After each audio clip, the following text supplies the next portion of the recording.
આરોગ્ય વ્યવસાયને શર્મસાર કરતો કલંકિત કિસ્સો ધ્રાંગધ્રામાંથી સામે આવ્યો છે। ત્યાં ધ્રાંગધ્રાની ખાનગી હોસ્પિટલ દ્વારા દર્દી અને રાજ્ય સરકારે બંને સાથે છેતરપિંડી કરી છે એવો દર્દીના પરિવારજનોએ આક્ષેપ કર્યો છે। તો આક્ષેપ સામે દર્દીના પરિવાર પાસે મજબૂત પુરાવાઓ પણ છે, જેમાં હોસ્પિટલ દ્વારા દર્દી પાસેથી લીધેલ રકમ રોકડા તેમજ પેટીએમ સ્વરૂપે છે। હાલ સમગ્ર મામલો દર્દીના પરિવારે સામાજિક કાર્યકર સિંધુ દિલસેને પોતાની કાયદાકીય લડાઈ લડવા મંજૂરી આપેલ છે। ત્યારે સામાજિક કાર્યકર દ્વારા ધ્રાંગધ્રાની ખાનગી હોસ્પિટલ દ્વારા આચરેલ ગેરરીતિ બદલ ફરિયાદ નોંધાવવા અરજી પણ કરેલ છે। જો કે ચોક્કસ પુરાવાઓ હોવા છતાંય કોઈ ફરિયાદ હજુ સુધી ફાટી નથી, જ્યાં પોલીસ 20 દિવસ વીત્યા છતાં તપાસ ચાલુ છે। આ તકે પોલીસ દ્વારા હોસ્પિટલ અને દર્દીના પરિવાર બંને પક્ષે નિવેદન પણ લીધા છે, જેમાં હોસ્પિટલ દ્વારા દર્દી પાસે કોઈ રૂપિયા લેવામાં નથી આવ્યા અને દર્દીએ સંમતિ આપી છે। તો દર્દી અને રાજ્ય સરકાર બંને પક્ષે પૈસા રળી લેવાનો કારનામો દર્દી પાસે સારવારના નામે યોજનાના સંમતિ કાગળો પર સહી, જ્યાં દર્દીનું અકસ્માતમાં નથી થયું તો પણ ફાઇલ જે છે ક્લેમ કરવામાં આવી, જ્યાં દર્દીના પરિવારે ઓનલાઈન માધ્યમથી પૈસા ચૂકવેલા છે।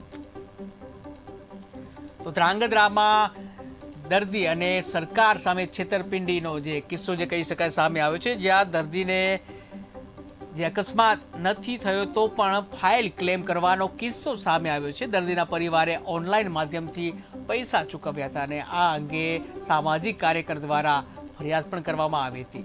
તો દર્દી અને રાજ્ય સરકાર આ બંને સાથે છેતરપિંડી કરવાનો કિસ્સો ધ્રાંગધ્રામાં સામે આવ્યો છે, કે જ્યાં દર્દી પાસે સારવારના નામે યોજનાના સંમતિ કાગળો ઉપર સહી કરાવવામાં આવી હતી। તો દર્દીનું અકસ્માત નથી થયું અને છતાં પણ ફાઇલ ક્લેમ કરવામાં આવી છે અને દર્દીના પરિવારે ઓનલાઈન માધ્યમથી પૈસા ચૂકવેલા છે। તો દર્દી અને રાજ્ય સરકાર બંને પક્ષે પૈસા રળી લેવાનો કારનામો ધ્રાંગધ્રામાં જોવા મળ્યો।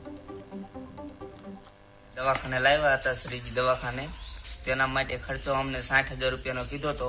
તો મેં એમ કીધું કે મારી પોઝિશન એટલી નથી, તો મારી પોઝિશન નથી તો મેં એમને પછી સાહેબને કીધું મારી પોઝિશન નથી, હું સુરનગર લઈ જાઉં કે વાંધો નહીં તું તાર કે તારું કે ઓછું કરી નાખશું, 30,000 રૂપિયા અમને કીધા। તો મેં એમ કીધું આપણી પોઝિશન નથી એટલી બધી। તે પછી મારી પાસે ડોક્યુમેન્ટ માંગ્યા, આધાર કાર્ડ ને એવું માંગ્યું મારી મમ્મીનું, એટલે મેં ડોક્યુમેન્ટ ને દીધું। તે પછી મને એમ કીધું કે 15,000 રૂપિયાનો ખર્ચો લાગશે। મેં કીધું કંઈ વાંધો નહીં, એમની સારવાર કરી, બધું કર્યું। તો એમને મને 15,000 રૂપિયાનું કીધું હતું, તો અહીંયા 30-35,000 રૂપિયાનો ખર્ચો લાગ્યો છે મારે।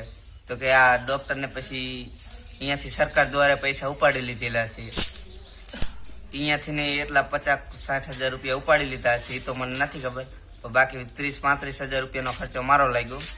તે એમાં અમને ગુનો કરેલો છે, આ બધો ગુનો કહેવાય એમનો, કે આવી રીતના સરકાર દ્વારા ને અમારા ગરીબ માણસોને આવું ન ઉપાડાય પૈસા ને એવું, એવી રીતના પૈસા ને એવું લઈ લીધું છે।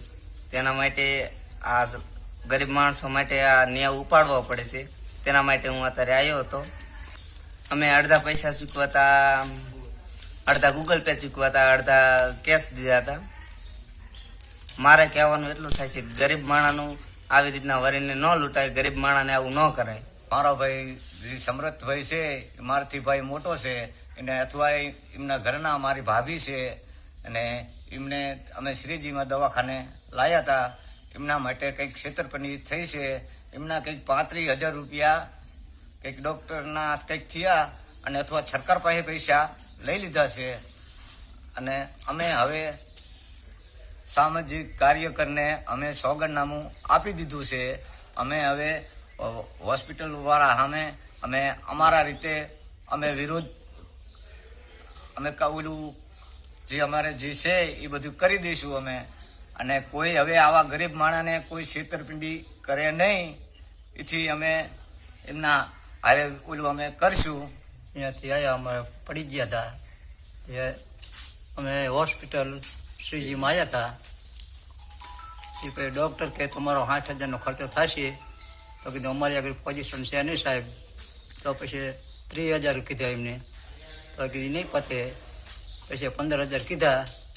એમાંથી પછી 15,000 કીધા, એમાં બધા અમે આડાવડા બધા ભર્યા પૈસા, અને બીજા દવાના આ તે થતા બધાથી 35,000 રૂપિયા જેવું થઈ ગયું છે। પૈસા તો ગૂગલ પે ઉપર કરેલા હતા, અને બીજા દવાના બિલ ને એ બધું અમારી પાસે છે હાજરમાં। અને કેસના બેસના આ ને તે ને બધા દવાના બવાથી તારીખ 35,000નો ખર્ચો થઈ જ ગયો છે અમારો. આમાં ડૉક્ટરે અમારે હે ને અમારી પાસે તો લીધા પણ સરકાર આગળ પૈસા લઈ લીધા છે. આ ઉઠાવી લીધો એમને વિશ્વાસઘાત કર્યો છે અમારી પર.